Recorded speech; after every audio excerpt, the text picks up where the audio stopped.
Hello friends, नमस्कार। मैं हूं आपका होस्ट ब्रह्मदेव। फ्रेंड्स, इस समय 2021 का नवंबर महीना है और ये जो दो पौधे आप देख रहे हैं इनमें से एक है बारी 1 स्वीट माल्टा और दूसरा है ऑरेंज नागपुर। ये दोनों ही ग्राफ्टेड प्लांट्स हैं और इन्हें मैंने एक साल पहले यानी नवंबर 2020 में एक ऑनलाइन नर्सरी से परचेज किया था।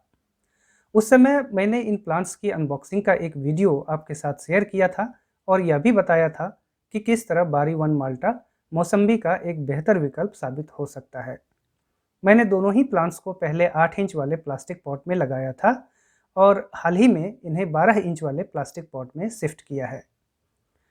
इस समय प्लांट्स की ग्रोथ देखकर आप समझ सकते हैं कि एक साल में इनकी ग्रोथ काफ़ी संतोषजनक है।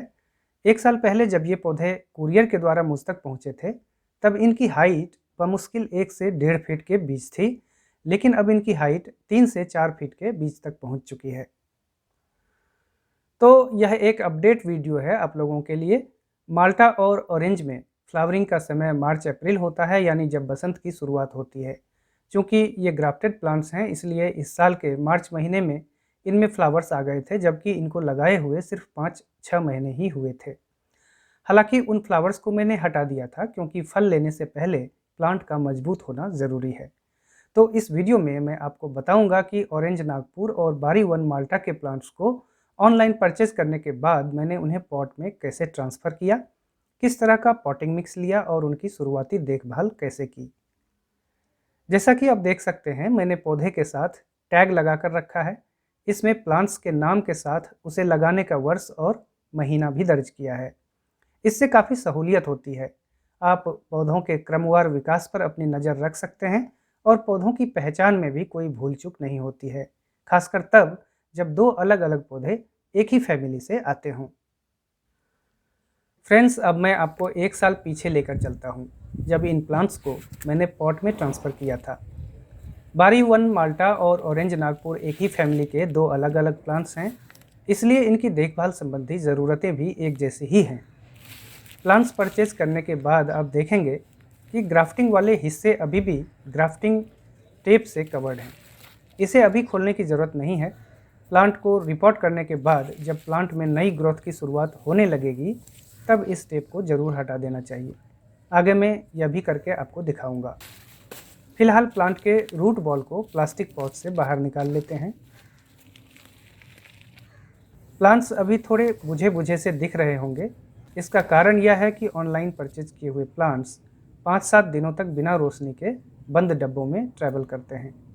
इन्हें परचेज किए हुए लगभग 1 हफ्ते हो चुके हैं और इस दौरान मैंने इन्हें रोशनी में भी रखा है। धीरे धीरे ट्रैवल शॉक से अब ये उबर रहे हैं। गमले में लगाने के बाद इनकी सेहत में जल्दी सुधार हो जाएगा।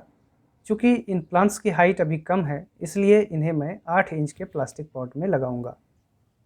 पॉट चाहे आप जिस भी मटेरियल का लें, लेकिन उसमें ड्रेनेज होल्स ज़रूर मौजूद हो, इस बात को ज़रूर सुनिश्चित करें। ग्राफ्टेड प्लांट्स को लगाने की शुरुआत हमेशा छोटे आकार के पॉट से ही करना चाहिए और हाइट बढ़ने पर ग्रेजुअली पॉट की साइज़ को बढ़ाना चाहिए। प्लांट्स को लगाने से पहले पॉटिंग मिक्स तैयार करके मैंने रख लिया है। ऑरेंज या माल्टा के लिए अच्छे ड्रेनेज वाले ऐसे मिट्टी की ज़रूरत होती है जिसमें अच्छी मात्रा में ह्यूमस और ऑर्गेनिक मैटर का समावेश हो। मिट्टी हल्की एसिडिक नेचर वाली होनी चाहिए और उसमें पानी देने के बाद सॉगीनेस बिल्कुल भी नहीं आनी चाहिए।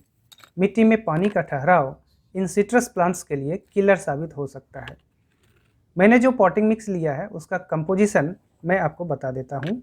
इसमें है साधारण गार्डन सॉइल 3 भाग या 30% की मात्रा में, मोटी वाली रेत या बजरी 2 भाग या 20% की मात्रा में, कोकोपीट 2 भाग या 20% की मात्रा में और काउडंग कंपोस्ट, वर्मी कंपोस्ट और लीफ कंपोस्ट की बराबर मात्रा का मिश्रण 3 भाग या 30% की मात्रा में। ग्राफ्टेड प्लांट्स को लगाते समय इनके रूट बॉल के साथ ज़्यादा छेड़छाड़ नहीं करना चाहिए क्योंकि रूट बॉल ऑलरेडी काफ़ी छोटा होता है। प्लांट्स को पॉट के सेंटर में रखकर पॉटिंग मिक्स से रूट बॉल को पूरी तरह कवर करना चाहिए। यह भी ध्यान रखें कि पॉट में पॉटिंग मिक्स का लेवल रूट बॉल के सॉइल लेवल से ज़्यादा ना हो। 1 आध इंच ज़्यादा ले सकते हैं अगर ग्राफ्टिंग वाला हिस्सा पर्याप्त ऊंचाई पर है। ग्राफ्टिंग वाला हिस्सा हमेशा सॉइल लेवल से कम 3-4 इंच ऊपर होना चाहिए। पॉटिंग मिक्स का लेवल पॉट के सबसे ऊपरी हिस्से से कम 2-3 इंच नीचे रखें ताकि पानी देने में आसानी हो और मल्चिंग के लिए भी जगह मौजूद रहे। ट्रॉपिकल या कोस्टल एरियाज में इन प्लांट्स को आप साल के किसी भी महीने में लगा सकते हैं, लेकिन अगर आप सब ट्रॉपिकल या टेम्परेट क्लाइमेटिक जोन में रहते हैं तब इन्हें लगाने का सबसे उपयुक्त समय समर के मंथ्स होते हैं। इन प्लांट्स को मैं नवंबर में लगा रहा हूं और अब ठंडे मौसम की शुरुआत हो चुकी है, जो कि सिट्रस प्लांट्स के लिए डोरमेंसी का समय होता है। इसलिए अब मैं इन्हें लगाने के बावजूद विंटर खत्म होने तक कोई फर्टिलाइज़र नहीं दूंगा। साथ ही इन प्लांट्स को जाड़े में पानी केवल उतना ही देना चाहिए जिससे उनके सर्वाइवल में कोई दिक्कत ना हो, यानी पानी भी काफ़ी कम देना है। विंटर में प्लांट्स को किसी ऐसे जगह पर रखें जहां रोशनी पर्याप्त मात्रा में उपलब्ध हो और शीत पाले या ठंडी हवा के झोंके का असर सीधे तौर पर प्लांट्स के ऊपर ना हो।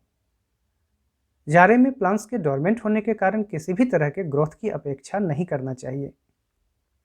फ्रेंड्स, दोनों प्लांट्स को लगाए हुए 4 महीने बीत चुके हैं और अब बसंत की शुरुआत हो चुकी है। मार्च के महीने में प्लांट्स में नए शूट्स निकलने लगे हैं और अब पूरे समर तक इनकी ग्रोथ इसी तरह चलती रहेगी। तो प्लांट्स में जैसे ही ग्रोथ की शुरुआत हो जाए तब जो सबसे पहला काम आपको करना है वह यह है कि प्लांट के ग्राफ्ट सेक्शन में जो ग्राफ्टिंग टेप लगा हुआ है उसे सावधानीपूर्वक हटा दें। अगर आपने इन टेप्स को हटाने में देर कर दी तो ये प्लांट की टिश्यू के अंदर धंसते चले जाएंगे और एक फंदे की तरह फंसकर प्लांट की ग्रोथ में बाधक बनेंगे। बाद में इन टेप्स को निकालना असंभव हो जाता है, इसलिए समय रहते इन्हें ज़रूर निकाल दें।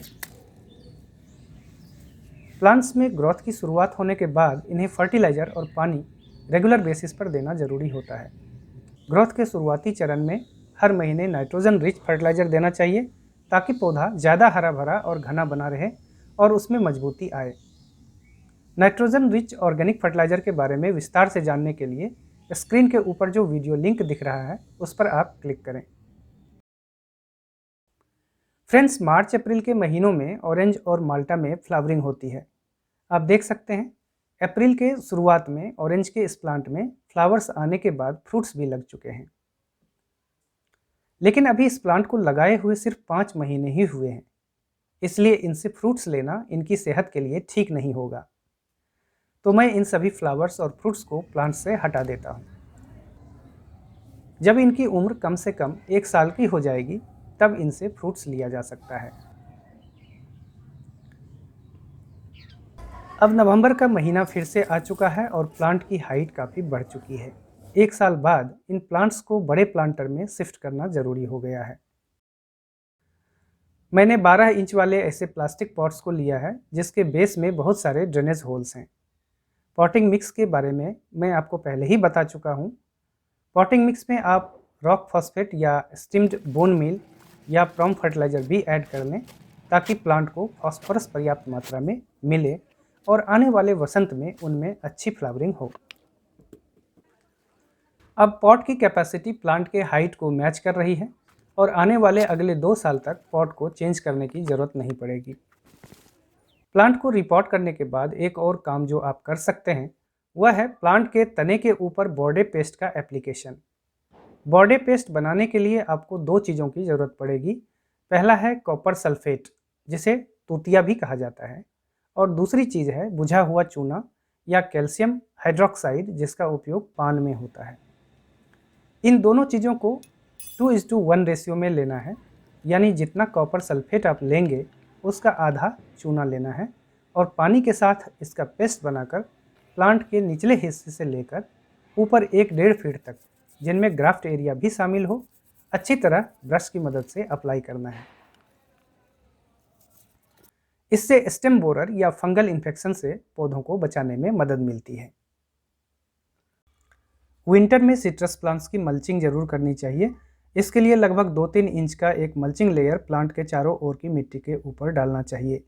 मल्चिंग के लिए मैं नारियल के इन रेशों का उपयोग कर रहा हूँ। आप वुड चिप्स का उपयोग भी कर सकते हैं। तो आशा करता हूँ कि बारी वन माल्टा और ऑरेंज नागपुर के इस अपडेट वीडियो से आपको अपने प्लांट्स की देखरेख करने में मदद मिलेगी।